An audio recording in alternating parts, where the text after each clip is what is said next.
As May wraps up, I'd like to share with you the news stories that I found interesting this spring. You might have seen a few of them through the months, but I bet there's at least one here you missed. Hey, I'm Togi, and welcome to my Terrarium.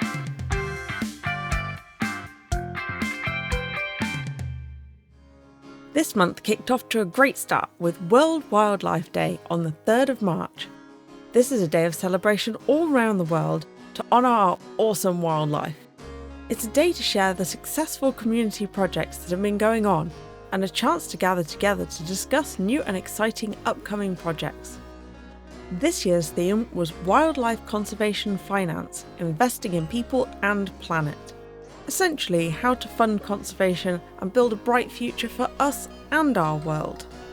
The primary event took place in Geneva, Switzerland, and was organised by CITES, Convention of International Trade of Endangered Species of Wild Fauna and Flora, along with partners UNDP, the Geneva Environment Network, Jackson Wild, I4 and Wild Labs. The event had a range of activities, from announcements and discussions to musical performances and a film showcase. Elsewhere, many schools, colleges, unis and communities ran local events to raise awareness about wildlife conservation. Some did art competitions, which I thought was great, or nature walks. They looked really fun too. It was great to see just how many people got involved this year, and how much we're working towards a brighter future together. It really does show how even when a task seems monumental, like protecting and conserving all wildlife, that each of us is capable of playing our part, and even the small things add up to massive change. So never feel like you can't do anything to help, because you can. From joining in to raise awareness, or planting some wildflowers in your garden. Every little thing counts. Oh, talking about gardens, the RSPB's Big Garden Birdwatch survey results are in. The Royal Society for Protection of Birds is the largest nature conservation charity in the UK. And this year, over 590,000 people took part in their survey, and together they counted more than 9.1 million birds. It's a simple survey where you just sit for an hour outside, the weekend of the 24th to the 26th of January. This can be in your garden, out on a balcony, or even pop to your local park. Then you count the birds that land, jotting it down as you go so you can submit your results. These are then totted up together and all the data gets analysed over the next couple of months. So come April 11th, the results of this year's Big Garden Birdwatch survey were ready and released. I love seeing if any of my favourites make it onto the list. Right then, we're starting off the list with a bird from the tit family. At number 10, it's the long-tailed tit. Next up is one of my favourite common birds. Just make sure to keep your shiny things hidden around them. At number 9, it's the magpie.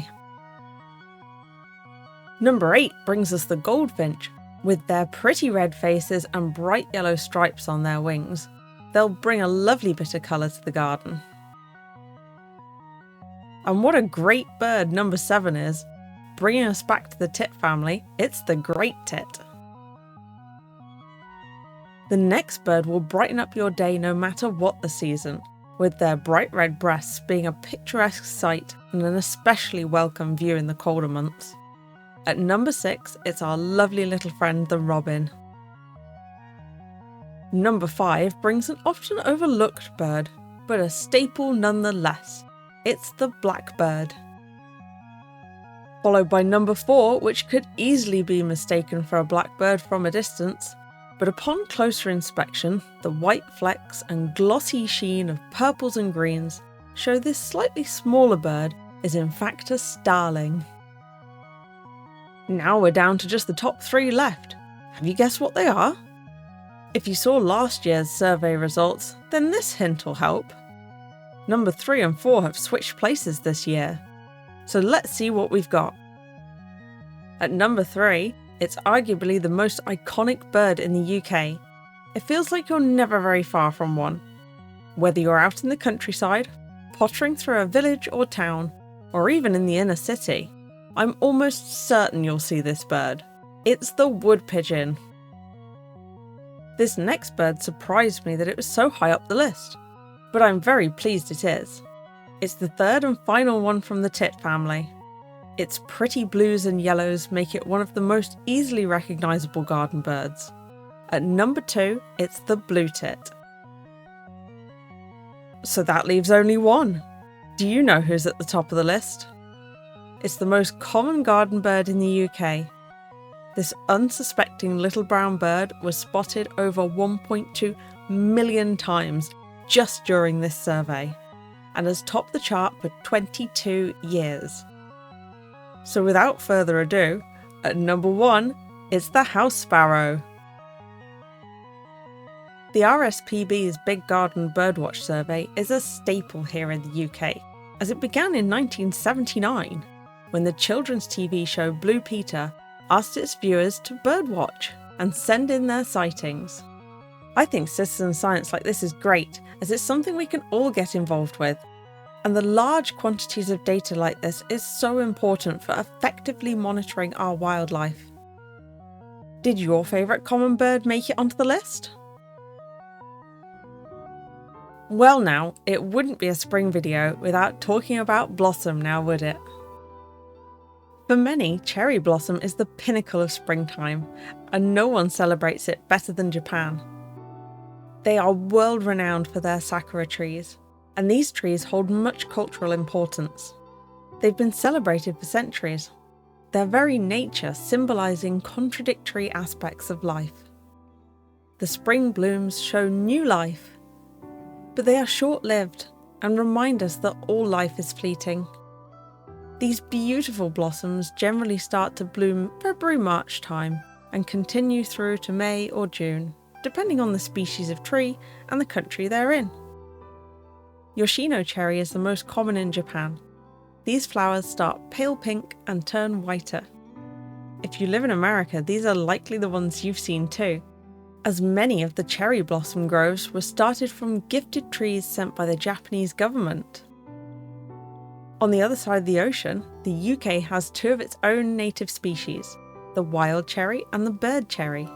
These are very similar to each other, both having white flowers, but the wild cherry has red fruits, whereas the bird cherry has black fruits.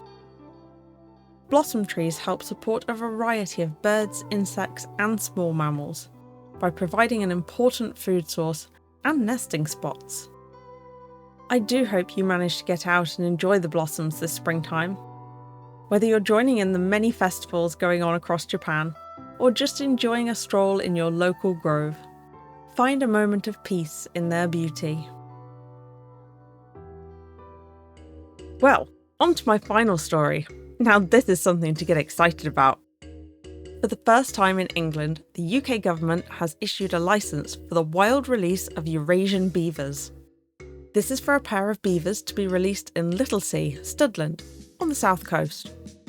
This site was chosen due to a beaver family having appeared in the lake early last year. Although it's unknown how these ones got here, it provides a great opportunity to establish a viable population with these 2 additions. This is super exciting as we are supposed to have beavers here, but it's been around 400 years since we had a wild population, as they were hunted to extinction on the British Isles. Luckily for us, Eurasian beavers as a species didn't go extinct, so we have the opportunity to put things right and get them back out into our countryside. And it's not just about replacing an animal that should be here. Beavers greatly benefit biodiversity, so they're going to help our countryside too.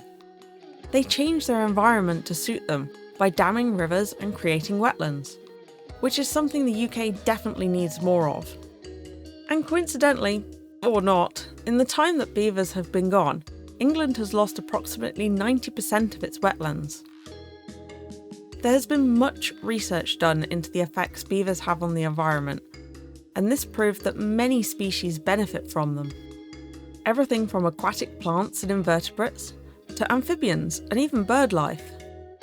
The woodlands and forests around the wetlands also benefit from the beavers, as they fell trees to build their dams, in turn creating open patches and glades that is brilliant for wildflowers, bees, butterflies and the like. I can't wait to see the cascading effect that this release, and hopefully many more like it, will have on our countryside. I had no idea just how important beavers are, or to be honest, that we should even have them. It was a channel called Leave Curious that piqued my interest into beavers. He's been an invaluable source of information about rewilding and has championed beavers' reintroduction. He's also shown me a love for beavers that I didn't know I had, so thank you, Leave Curious. I can't wait to see what happens next, what effects these beavers have on the countryside, and for future releases that continue to improve the health and beauty of the countryside here in Britain. Let me know what you think. Are you excited to see beavers back in the British countryside? Or maybe you have them where you live. What's that like? Thanks for joining me on this animal-packed news roundup. Take care all, and I'll catch you on the next one.